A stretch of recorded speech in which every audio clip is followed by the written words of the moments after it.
координатороо өгсөн ийм хоёр вектор хоорондоо перпендикуляр байвал энэ хоёр вектор скалар үржүүр буюу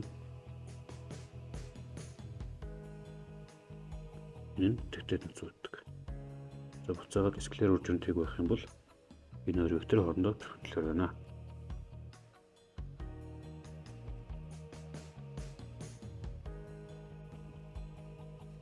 Энэ хоёр перпендикуляр бол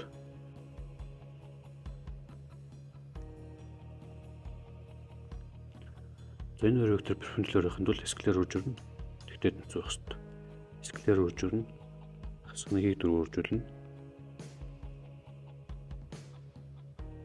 Энэ хасах нэгийг энэгээр үржүүлж байгаа гэсэн үг.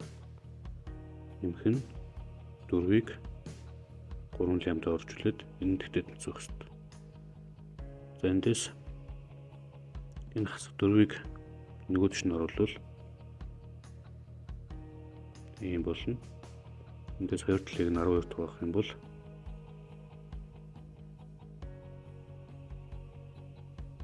ингэж гарч ирнэ.